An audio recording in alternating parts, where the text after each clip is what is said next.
Hello बच्चों, चलिए प्रश्न को पढ़ते हैं और समझते हैं।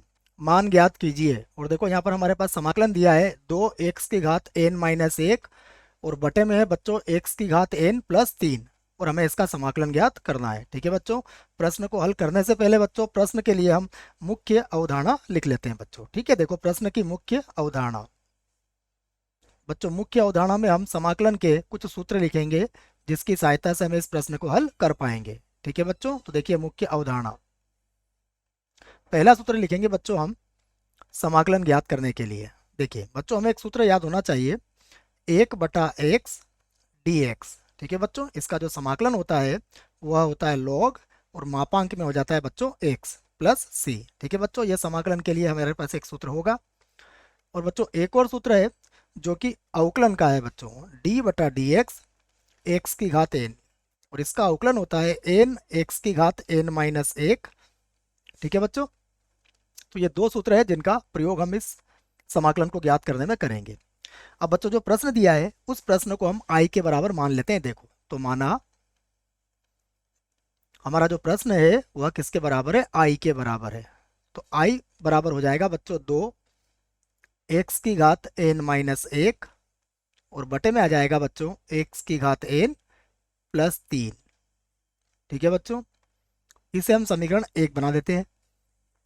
अब देखिए बच्चों, हम इसका सीधा समाकलन नहीं कर पाएंगे तो हमें इसमें कुछ प्रतिस्थापन करना पड़ेगा।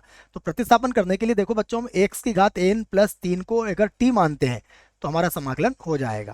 तो यही लिख रहा हूं बच्चों में, पुनः माना x की घात n+3 बराबर है बच्चों t।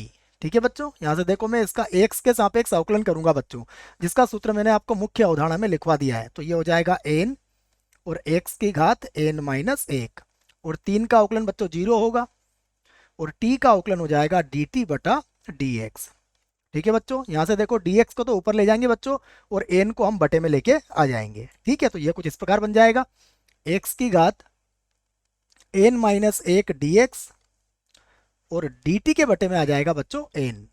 ठीक है, अब देखो समीकरण 1 को बच्चों यहां पर हम प्रयोग में ला सकते हैं। तो अब हम लिख सकते हैं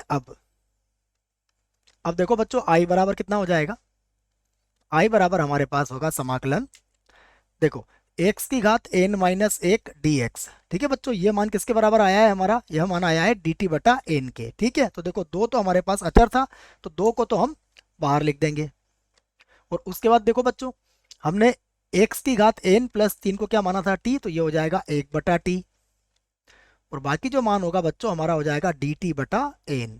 ठीक है, तो देखो अब i बराबर कितना होगा, ये होगा 2 और बटे में आ जाएगा n और ये समाकलन हो जाएगा हमारा 1/t और ये बन जाएगा dt। ठीक है बच्चों, अब देखो हमने जो समाकलन में बच्चों सूत्र लिखा है वह मैं एक बार और लिख देता हूँ, 1/x dx जिसका समाकलन होता है log और मापांक में होगा बच्चों x प्लस c। ठीक है ना बच्चों, यहाँ पर जो log का आधार होता है बच्चों वह सदैव e होता है। ठीक है, यहाँ भी लिख देता हूँ बच्चों में, log का जो आधार होगा वो कितना होगा बच्चों, सदैव e होगा यहाँ पर। तो देखिए अब इसका समाकलन करते हैं, तो इसका समाकलन होगा 2/n तो वैसे ही लिख देंगे बच्चों और इसका समाकलन कितना हो जाएगा log और मापांक में आ जाएगा बच्चों t और प्लस हम c लिख देंगे। अब देखिए यहाँ पर t का मान रख देते हैं बच्चों, t का मान जो हमने माना था वही मान यहाँ पर हम रख देंगे। तो देखो y बराबर होगा 2/n उसके बाद log और t का मान है बच्चों, t का मान होगा x की घात n और प्लस का होगा बच्चों 3 और प्लस कितना हो जाएगा c।